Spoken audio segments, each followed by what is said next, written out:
Shalom, irmãos, em tempos de angústia, vamos falar de esperança. Eu vou ler para vocês uma monografia que fala sobre a circuncisão na Torá.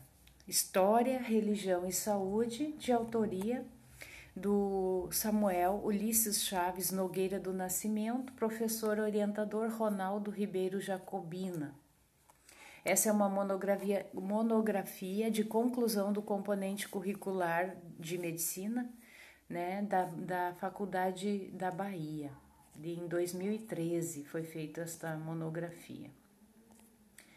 Aqui ele coloca um versículo: esta é a minha aliança que guardareis entre mim e vós, e a tua descendência depois de ti, que todo homem entre vós será circuncidado. Bereshit, Gênesis 17:10.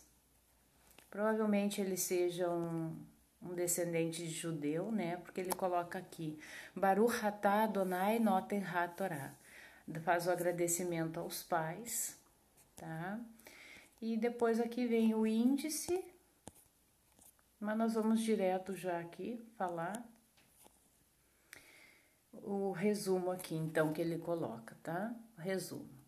A circuncisão é uma das cirurgias mais antigas do mundo. Este trabalho busca entender este procedimento cirúrgico do ponto de vista histórico, religioso e de saúde. O objetivo principal deste trabalho é analisar se a circuncisão proposta na Torá pode ser aplicável como uma medida de prevenção primária na saúde. Além deste objetivo, o trabalho também descreve a prevalência da circuncisão no mundo, descreve e analisa a relação entre a circuncisão dos egípcios e dos hebreus, descreve e analisa a importância da circuncisão na formação da identidade nacional judaica, analisa a relação entre circuncisão, doenças infecciosas e neoplasias. As três partes do trabalho possuíram metodologias diferentes. A primeira parte foi usada a metodologia histórica para podermos entender os fatores históricos por trás da circuncisão no Egito. Na segunda parte do trabalho, onde buscamos entender a importância religiosa deste procedimento para os hebreus, usamos da metodologia histórica, mas não esquecendo que os documentos de onde os dados foram extraídos são textos religiosos. Na terceira parte do trabalho, realizamos uma revisão de literatura, consistindo na busca retrospectiva de artigos científicos que fossem pertinentes ao tema. Este trabalho esclarece qual era a função da circuncisão no Egito e como ela influenciou na política egípcia, mostra a importância da circuncisão na formação da identidade nacional judaica e explica como a realização da circuncisão pode proteger contra doenças infecciosas e até câncer. A circuncisão, diferente das outras cirurgias que são proteção secundária, a circuncisão é uma proteção primária, ou seja, ajuda a prevenir o surgimento do processo mórbido. E os objetivos, então, geral, analisar se a circuncisão proposta na Torá pode ser aplicável como uma medida de prevenção primária na saúde. Específicos objetivos, né? Descrever a prevalência da circuncisão no mundo, descrever e analisar a relação entre a circuncisão dos egípcios e dos hebreus, descrever e analisar a importância da circuncisão na formação da identidade nacional judaica, analisar a relação entre circuncisão e doenças infecciosas, analisar a relação entre circuncisão e neoplasias. Lembrando que esse é um artigo, né, de alguém que está se formando em medicina, tá? Introdução, então. A circuncisão foi uma das primeiras cirurgias criadas pela humanidade. Não é possível dizer qual foi o motivo de seu surgimento ou em qual povo surgiu, pois ela apareceu em diversos períodos históricos, em povos distintos, sem nenhum contato e por diversos motivos. Desde impor a humilhação da castração simbólica aos escravos de guerra, até a purificação espiritual dos altos sacerdotes. Desde sempre essa cirurgia é polêmica e leva a debates e discussões sobre a sua realização. O registro histórico mais antigo é egípcio, um trabalho artístico em alto relevo mostrando o procedimento cirúrgico encontrado na necrópole de Saqqara, em um túmulo de um homem que viveu na sexta dinastia. O trabalho escrito mais antigo é uma estela deixada por um indivíduo também egípcio chamado Urra, que descreve uma circuncisão em grupo. Depois destes registros, os mais antigos estão localizados na Torá dos judeus, livro religioso que equivale aos 5 primeiros livros da Bíblia cristã. Ao analisar a relação de proximidade, podemos pensar que os egípcios influenciaram a circuncisão dos hebreus, durante o período em que eles ficaram como escravos no Egito. Mas esta afirmativa se mostra absurda porque os hebreus, quando entraram no Egito, já praticavam a circuncisão. Os descendentes de Abraham, Isaac e Jacó, os filhos de Israel, se tornaram um povo, os hebreus. A vida religiosa dos hebreus, posteriormente ao cativeiro babilônico, foram chamados judeus. Foi o que manteve a unidade de povo pelos seus costumes, que dificultavam a assimilação com outros povos. Um destes costumes religiosos que evitava a assimilação era a circuncisão, pois a maioria dos povos do Oriente Médio nesta época era incircunciso, incluindo os próprios egípcios, que nesta época já haviam abandonado esta prática. Portanto, pode-se ver como a circuncisão foi algo extremamente importante na formação da ideia de povo que sustentou a identidade cultural judaica pelos séculos. Próximo ao ano zero da Era Comum cristã, ao nascimento de Yeshua, ou Yahushua, como querem alguns, conhecido como Jesus pelos cristãos. A divulgação de suas ideias sobre a renovação do judaísmo como uma vertente mais social levou a cair no desagrado da classe dominante que era favorecida pelos romanos. Por esta razão, entre outras, ele foi crucificado e seus ensinamentos foram divulgados por seus discípulos e algumas questões inéditas surgiram. É lícito submeter à circuncisão aqueles que se convertem a esta nova concepção do judaísmo, posteriormente chamada de cristianismo? O que basicamente significava: é necessário ser judeu para ser discípulo de Yahshua, de Jesus Cristo, A resposta a essa questão está na Bíblia cristã, em Atos 15, e desde este evento houve um cisma entre o judaísmo e a nova visão do eterno, revelada pelo Mestre, que dividiu a história do mundo ocidental com o surgimento do cristianismo. Posteriormente, parte desta visão espiritual foi adotada pelo Império Romano no século IV com a conversão do imperador Constantino, nascendo o catolicismo conhecido como tal até os dias atuais. Com isso, pode-se ver a importância da circuncisão, a cirurgia que dividiu o mundo. Será que a circuncisão só tem uma importância histórica ou tem alguma utilidade prática para os dias de hoje?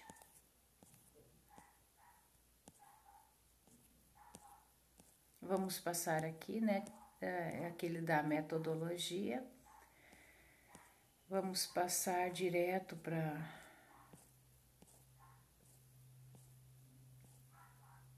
Então, vamos falar sobre a circuncisão no Egito. Eu não sei se eu vou saber falar esses nomes difíceis aqui, Mas é Mastaba de Ankh-Mahor, deve ser isso. A prova histórica documental mais antiga da realização da circuncisão consiste em um trabalho artístico encontrado na necrópole de Saqqara. Este trabalho artístico é um baixo relevo encontrado na mastaba de um egípcio chamado Ankh-Mahor. O que é uma mastaba? Mastaba era um tipo de capela mortuária de construção relativamente simples. Basicamente era um tronco de pirâmide com um topo reto e base de comprimento aproximadamente 4 vezes maior do que a largura. As mastabas começaram a ser construídas a partir do período da primeira dinastia e provavelmente foi um modelo a partir do qual surgiram as pirâmides como as conhecemos hoje.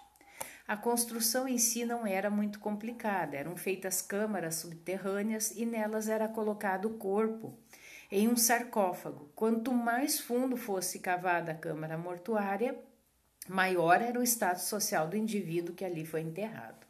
Ao nível do solo se construía uma sala com uma porta falsa, serdab, que simbolizava uma boa passagem para o mundo dos mortos e um bom retorno para o mundo dos vivos. Esta sala estava ligada à sala do sarcófago por um fosso, como um espaço para um elevador dos construtores. Este fosso se dirigia até o andar superior, que possuía uma saída propriamente dita. Aqui tem uma representação disso que ele está falando, né? O esquema de uma mastaba.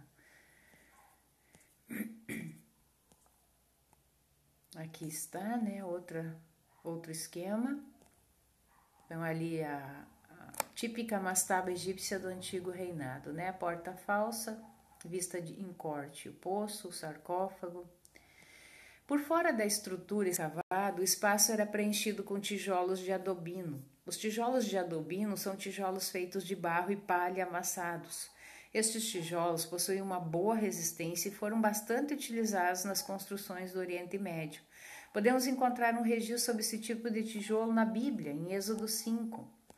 E depois foram Moisés e Arão e disseram a Faraó: Assim diz o Todo-Poderoso de Israel: Deixa ir o meu povo, para que me celebre uma festa no deserto. Mas Faraó disse: Quem é o Todo-Poderoso, cuja voz eu ouvirei para deixar ir a Israel? Não conheço. Aqui tem o tetragrama, né? Yud, Re, Vav, Re e Yahweh. Nem tampouco deixarei ir Israel. Moisés e Arão, por que fazeis cessar o povo das suas obras? Ide as vossas cargas. Faraó falando com os exatores. Daqui em diante não torneis a dar palha ao povo para fazer tijolos, como fizestes antes. Vão eles mesmos e colham palha para si. E lhes imporeis a conta dos tijolos que fizeram antes. Eu não vos darei palha, ide vós mesmos, e tomai vós palha onde achardes, porque nada se diminuirá do vosso serviço. Então o povo se espalhou por toda a terra do Egito a colher restolho em lugar de palha. E os exatores os apertavam, dizendo: Acabai vossa obra, a tarefa de cada dia, como quando havia palha. Porque não acabastes a vossa tarefa, fazendo tijolos como antes, assim também ontem e hoje. Por isso os oficiais dos filhos de Israel foram e clamaram a Faraó, dizendo: Por que fazes assim a teus servos? Palha não se dá a teus servos, e nos dizem: Fazei tijolos, e eis que teus servos são açoitados? Porém o teu povo tem a culpa. Mas ele disse: Vós sois ociosos, agora trabalhai. Palha, porém, não se vos dará, contudo dareis a conta dos tijolos. Então os oficiais dos filhos de Israel viram-se em aflição, porquanto se dizia: Nada diminuireis de vossos tijolos da tarefa do dia no seu dia. Êxodo 5, 1, 23, grifos nossos.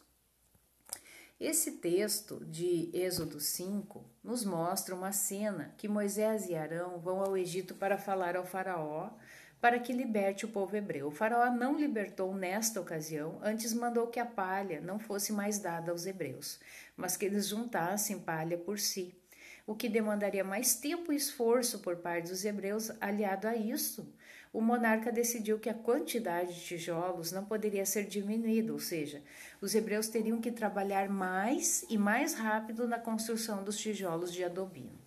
Como resultado, os hebreus, depois de um tempo, não conseguiam mais ajuntar palha, usando assim restolhos para amassar com barro e fazer os tijolos. Consequentemente, a qualidade dos tijolos caiu.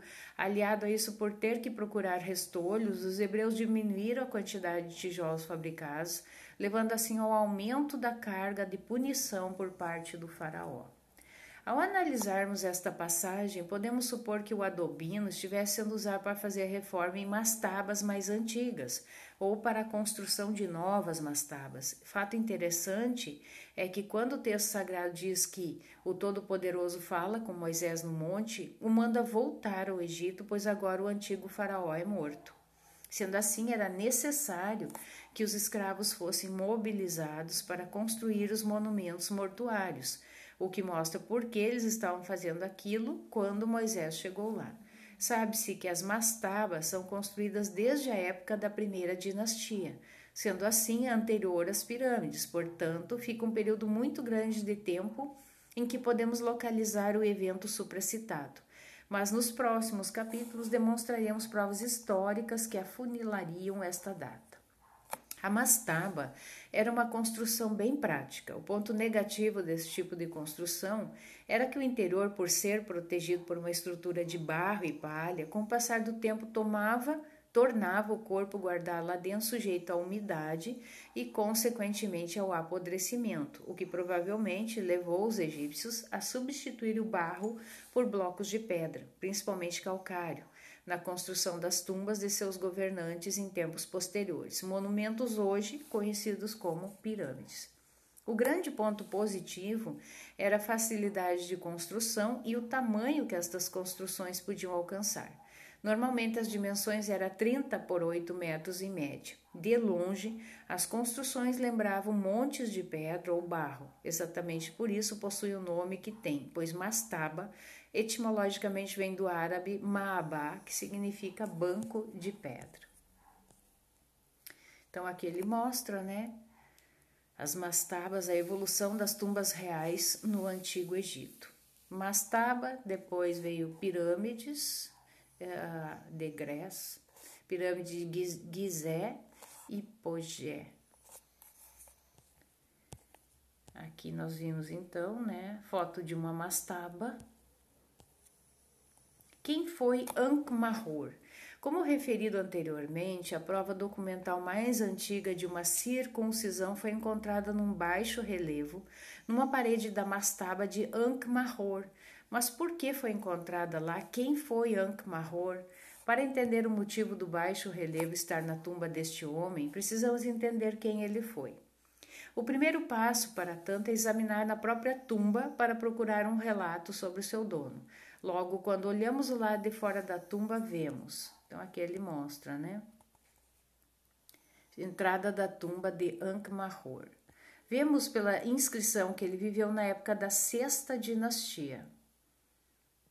Sexta Dinastia. Será que existe algo que comprova esta afirmativa? Sim, existe. Vemos na figura 7 que a mastaba de Ankh-Mahor está próxima à pirâmide do rei Teti.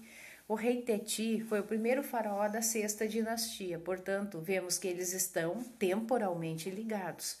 Mas por que a mastaba de Ankh-Mahor foi colocada do lado norte da pirâmide do monarca do Egito? Que relação esses indivíduos tinham para que ficassem próximos após a morte? Saqqara é uma necrópole egípcia para onde iam os corpos dos faraós. Seus grandes funcionários, seus ministros mais próximos tinham o direito de fazer suas mastabas à sombra da pirâmide de seu faraó, para que quando este ressuscitasse, pudesse ter seus funcionários fiéis próximo a si. Só por isso podemos ver que Ankh-Mahor deveria ser algum alto funcionário do governo de Teti, primeiro faraó da Sexta Dinastia. A mastaba de Ankh-Mahor está situada no lado norte da pirâmide de Teti, em Saqqara, no bloco de tumbas pertencentes aos funcionários do reinado dos reis da Sexta Dinastia. Ankh-Mahor é nomeado como vizir, primeiro sob o rei superintendente da Casa Grande. Risse, 2001, sendo assim um dos mais importantes funcionários de Teti. Então aqui dá uma representação, né? Esquema aéreo da área circunvizinha à mastaba de Ankh-Mahor. Ankh-Mahor como vizir. Ankh-Mahor possuía o título de vizir do rei, mas exatamente o que era e o que fazia um vizir? Vizir, Tejati em hieróglifos, Gardner, 1957, era o mais alto cargo oficial no Egito, logo abaixo do cargo do próprio faraó. Ele se reportava somente ao faraó e assumia as funções administrativas do governo durante o antigo reinado, o médio reinado e o novo reinado, Shaw, 2002. Os vizires eram nomeados pelos próprios faraós, mas muitas vezes pertenciam a uma família vizierial, Lichtenstein, 1976. O dever primordial do vizir era supervisionar o funcionamento do país. Como um primeiro-ministro, às vezes até mesmo pequenos detalhes do funcionamento administrativo do mesmo.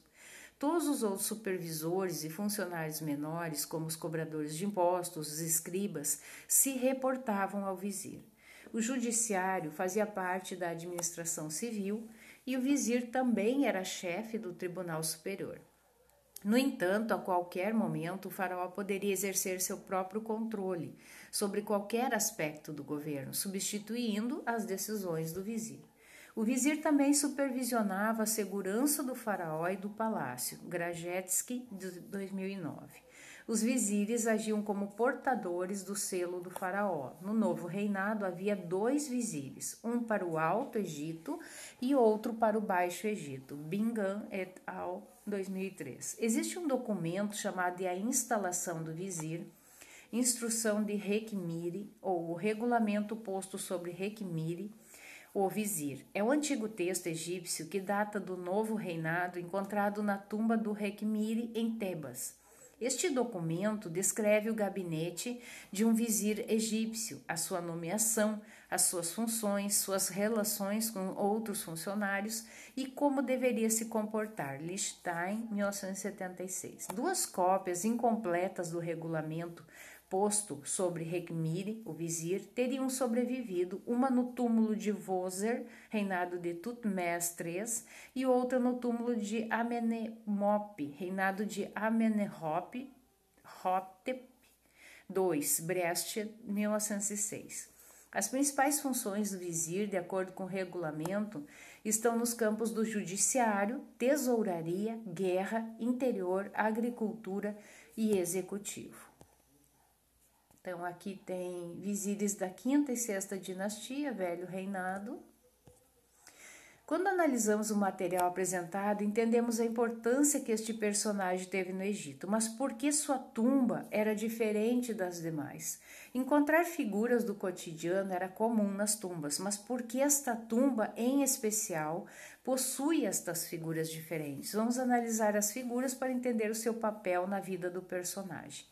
O túmulo foi escavado primeiro por Victor Loretti em 1899, mas recentemente foi publicado por N. Kanawati e A. Hassan um registro de capelas e câmaras mortuárias de Ankh-Mahor e seu filho Ishfi, com base em novas fotos e desenhos em facsímile. A entrada para o túmulo, que contém 6 câmaras, está no lado oriental.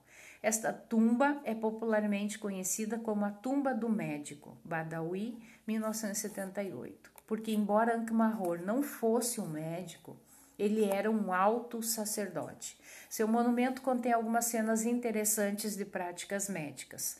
A primeira câmara tem as cenas habituais agrícolas e leva através de uma porta à esquerda em uma série de quartos e um serdab, porta para a passagem da alma, Dieter, 2002. Figura 8. A parede do lado esquerdo do segundo quarto retrata artesãos no trabalho. Há 2 registros de produção de joias e cenas de metalurgia e escultura. Na parede ocidental, há cenas sobre aves. Então, ali ele vai. Depois vocês vão dando uma olhadinha, né? O serdab de Ankh-Mahor, porta da alma. Ao norte da primeira câmara há um grande salão com pilares, contendo 5 pilares quadrados. Os relevos nesta parte geralmente não estão bem conservados, mas algumas representações das carpideiras no cortejo fúnebre na parede sul estão muito bem retratadas. Relevos na parede leste da sala mostram mulheres dançando. As fotos mais famosas do túmulo Ankh-Mahor estão na porta de entrada para o Salão dos Pilares. Lá existem cenas médicas que mostram procedimentos cirúrgicos, incluindo a circuncisão de um sacerdote, que é similar a um relevo semelhante no templo de Mut, em Karnak. Bunson, 2009, que está na figura 9, de uma data muito posterior. Outro relevo mostra um procedimento sendo realizado no pé, situada por muitos reflexologistas como prova de terapias alternativas antigas praticadas nas mãos e nos pés. Então aqui mostra, né, ali ele fazendo a circuncisão, né, tem um homem ajoelhado aqui, não sei se vocês conseguem ver, né, um homem ajoelhado aí e um homem em pé, ele está fazendo a circuncisão, né, no templo de Mut, em Karnak. O túmulo de Ankh-Mahor atualmente não está aberto aos visitantes, comprovado pelas pedras na foto da figura 5. Ankh-Mahor, ou como se escreve em hieróglifos, Ankh, vida, Mahor, era considerado um caprieste, segundo os egiptologistas britânicos, ou seja, um sacerdote que cuida da Ka. Ankh-Mahor era um tipo de sumo sacerdote que cuidava para que a alma do faraó, a que ele serviu em vida, pudesse passar bem pelo mundo dos mortos. Em vida, este sacerdote trabalhava como vizir de seu faraó, cuidando para o bom andamento de seu reino. Quando este morresse, cuidaria de sua alma. Faz sentido que quando olhamos no quadro dos vizires, quadro 1, vemos que este vizir está no período transicional entre Teti, o primeiro faraó da sexta dinastia, e seu filho Pepi, o segundo faraó da sexta dinastia. Por isso podemos ver a proximidade que a tumba de Ankh-Mahor ficou da tumba de seu faraó Pepi. Vide figura 7. Ritual da circuncisão. Então aqui nós vemos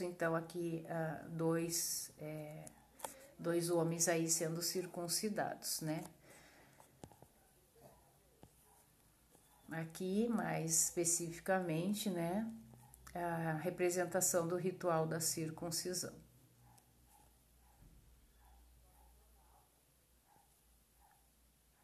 Este baixo relevo, figura 10, esse aqui, né? Baixo relevo, foi encontrado na mastaba de Ankh-Mahor e é o relevo que torna a sua tumba diferente, sendo este o que nos levou a esta discussão sobre a sua identidade. Este relevo retrata a circuncisão de dois jovens que aparentemente estavam na puberdade. Uma pessoa, talvez um servo ou um sacerdote, agacha sobre as pernas traseiras ante um jovem de pé, cujas mãos estão sendo firmemente seguradas por um assistente. Na mão esquerda, o sacerdote segura o pênis do jovem, na direita é o que parece ser uma lâmina circular com a qual ele está retirando o prepúcio. O sacerdote diz ao seu assistente: segure-o e não o deixe desmaiar. O assistente responde: eu vou fazer o que você pediu. Figuras 10 e 11. O jovem da direita também está diante de um sacerdote agachado, sua mão esquerda repousa sobre a cabeça do sacerdote e a mão direita está a seu lado. Ele diz para o sacerdote: esfregue fora o que está lá. O sacerdote, que mantém o pênis em sua mão esquerda e está preparado para operar com a faca de pedra, responde: eu vou fazer com que ele se cure.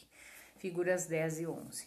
Dois indivíduos separados parecem estar representados, mas se analisarmos cuidadosamente o baixo relevo e as suas representações, veremos que são duas etapas do rito da circuncisão que estão sendo retratadas.